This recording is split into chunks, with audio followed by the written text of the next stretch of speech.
All India Radio presents Morning News.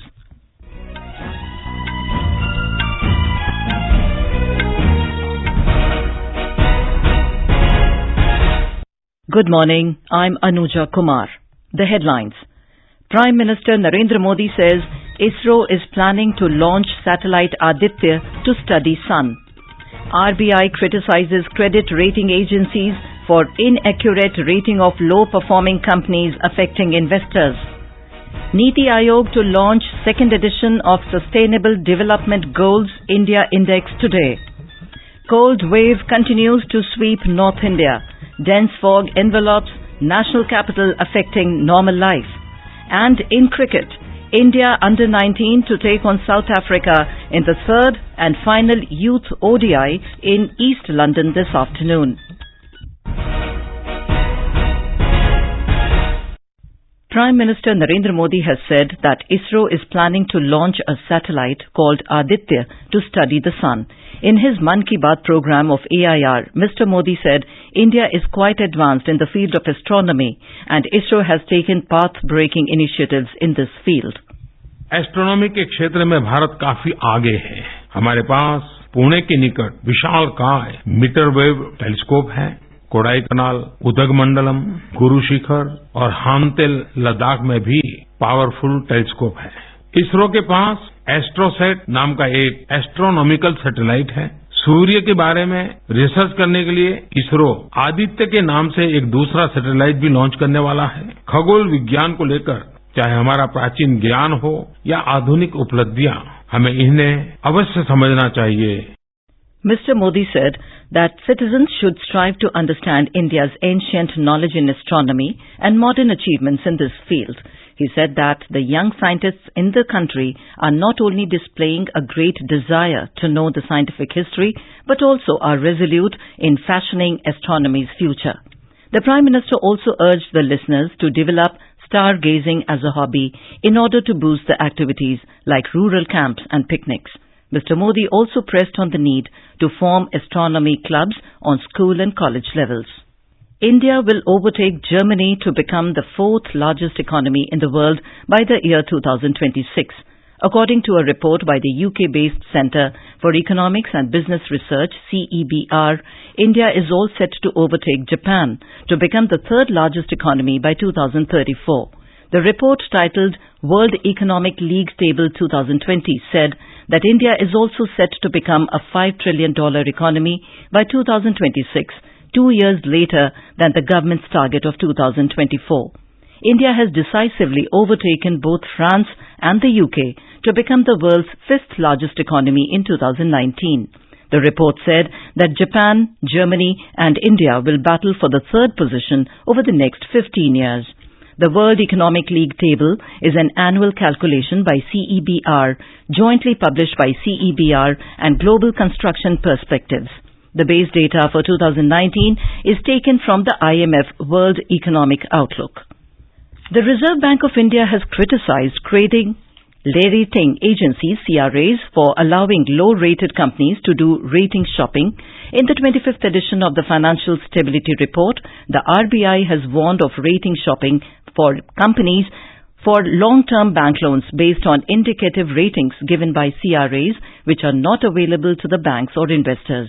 Rating agencies have been largely blamed for their lax policies and oversight for the 2008 global financial crisis. Securities and Exchange Board of India last Friday penalized ICRA, CARE and India ratings of 25 lakh rupees each for their lapses in their duty to investors by not taking timely action when they rated NCDs of ILNFS. NITI Aayog will launch the second edition of the Sustainable Development Goals SDG India Index in New Delhi today. The index documents the progress made by India's states and union territories towards implementing the 2030 SDG targets. NITI Aayog will also launch the Dashboard 2019-20.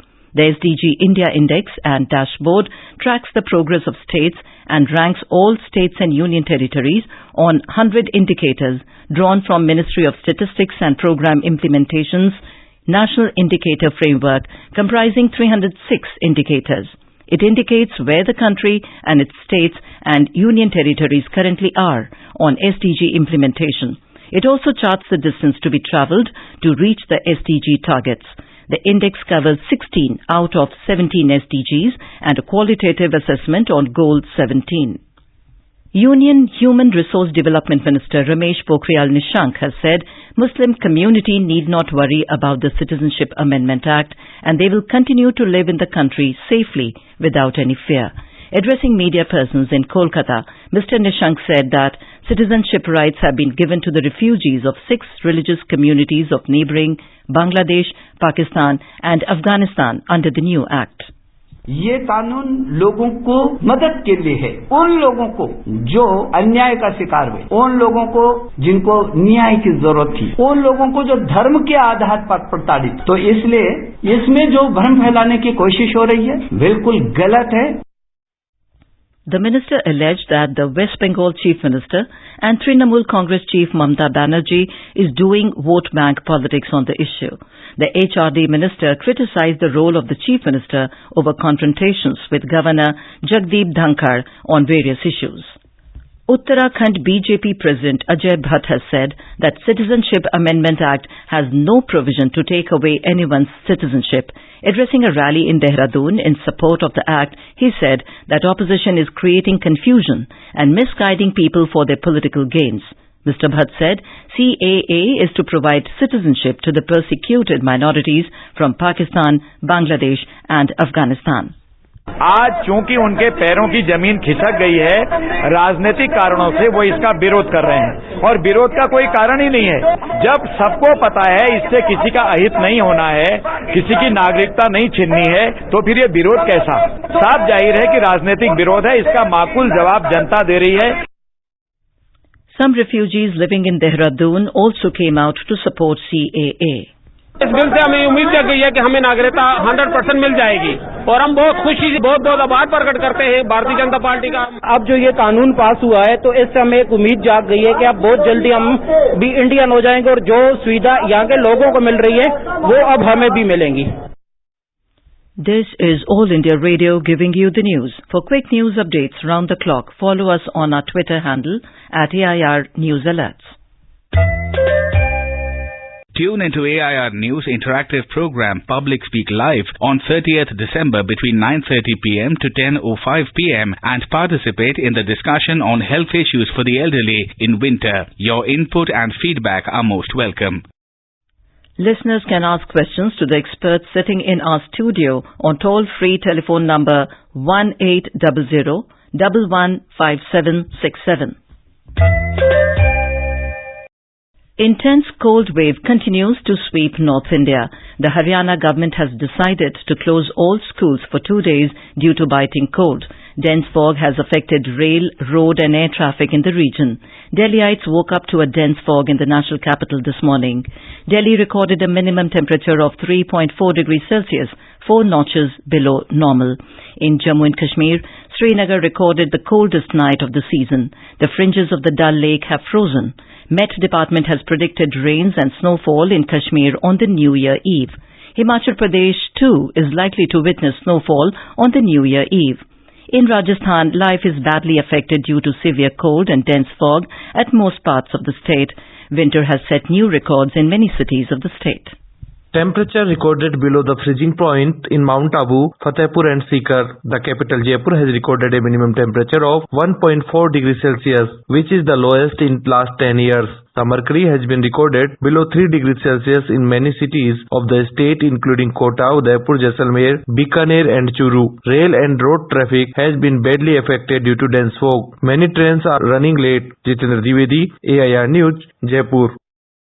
In Madhya Pradesh, the entire state is in the grip of bitter cold due to this icy wind coming from the north. In most areas of Madhya Pradesh, people are shivering due to cold wave. The mercury has dropped to 0 in Kahna National Park in Mandla district. Temperature in the capital Bhopal remained below 6 degrees for the second consecutive day. Normal life is being badly affected due to cold. People prefer to stay near the bonfire and heater in the houses. According to Met Department, the situation will be remaining same in the coming 48 hours. Intense cold wave will occur in many districts including Bhopal, Sagar, Rewa, Sahdol, Jabalpur and Gwalior. Sanjeev Sharma, AIR News, Bhopal. The much-awaited cabinet expansion of the Uddhav Thackeray-led Mahavikas Aghadi government in Maharashtra will take place today. The swearing-in ceremony will be held at the Legislative Assembly ground in Mumbai. More from our correspondent. Under this first cabinet expansion, 13 MLAs from the Shiv Sena and Nationalist Congress Party each and 10 ministers of Congress will be given oath as ministers. Of 13 each, 10 will be of cabinet rank and 3 will be ministers of state for Shiv Sena and NCP, while for Congress 8 cabinet rank and 2 state rank ministers will be administered oath of office and confidentiality. Among 13 ministers from Shiv Sena, the possible faces are ex-minister Diwakar Raute, former mayor of Mumbai Sunil Prabhu, ex-minister Deepak Kesarkar and Bachchu Kadu, who had recently announced his support to the party. Shailesh Patil, AIR News, Mumbai. In Tamil Nadu, the polling for the second phase of rural local body elections has begun. It will continue till 5 p.m. Ballot papers are being used in the polls that are being conducted after a gap of over 3 years. Today's elections are being held in 158 village panchayat unions. Over 1,28 lakh voters are eligible to exercise their franchise. The first phase of elections was held on the 27th of this month. Uttar Pradesh Deputy Chief Minister Keshav Prasad Maurya has said that the state government is planning to implement reservation for SCs and STs in awarding contracts for road projects worth up to 40 lakh rupees. Speaking in Mirzapur, he said, under the reservation system, they are planning that 21% quota will be fixed for scheduled castes, 2% for scheduled tribes, 27% for other backward castes, and 10% for the poor belonging to the general category. A function has been organized to commemorate the 76th anniversary of first flag hoisting by Netaji Subhash Chandra Bose at Port Blair this morning. Lieutenant Governor Admiral D.K. Joshi and Minister of State for Health and Family Welfare Ashwini Kumar Chaubey hoisted the national flag at Flag Point, Port Blair. Subhash Mela Committee, Swaraj Dweep organized a bike rally and a cultural program. A report. Today is at another historic day in the history of the great Indian freedom movement. It is the 76th anniversary of the hosting of the national tricolor for the first time on the Indian soil by Netaji Subhash Chandra Bose. It was on this day, 30th December 1943, that one of the greatest freedom fighters in the history of modern India, Netaji Subhash Chandra Bose, had hosted the national tricolor flag for the first time at Port Blair. With Nilesh Kumar Kalbor, Rakesh Chandralal, AIR News, Port Blair. In Haryana, a 14-feet-tall bronze statue of late former Prime Minister Atal Bihari Vajpayee was unveiled in Karnal yesterday by Chief Minister Manohar Lal. The statue erected at the Atal Park, named after the former Prime Minister, has been built at a cost of 56 lakh rupees. India Under-19 will take on South Africa in the third and final Youth ODI at the Buffalo Park in East London today. The match will start at 1:30 p.m. Indian time. And now, for an overview of today's newspapers, it's over to Subhadra Ramachandran. Thank you, Anuja. Along with all the dailies, the Hindustan Times covered the Prime Minister's Man Ki Baat yesterday, where he lauded the youth of the country for questioning the system and playing an important role in taking India to greater heights. It quotes PM Modi saying, "Youth hate anarchy, chaos." The dailies have also covered the swearing-in of Hemant Soren at Ranchi. The Indian Express writes, Soren sworn in as Chief Minister, stage signals show of opposition strength. On the maximum serving age for India's first among equals, the Armed Forces, the Pioneer writes, CDs can hold post till 65 years as government amends army rules. A headline in the Tribune states, dipping mercury may damage wheat sown late. And with that, it's back to you, Anuja. Thank you, Subhadra. And now, before we end the bulletin, the headlines once again. Prime Minister Narendra Modi says ISRO is planning to launch satellite Aditya to study sun. RBI criticises credit rating agencies for inaccurate rating of low-performing companies affecting investors. NITI Aayog to launch second edition of Sustainable Development Goals India Index today. Cold wave continues to sweep North India. Dense fog envelops national capital affecting normal life. And in cricket, India Under-19 to take on South Africa in the third and final Youth ODI in East London this afternoon. And with that, we end the morning news. Have a nice day.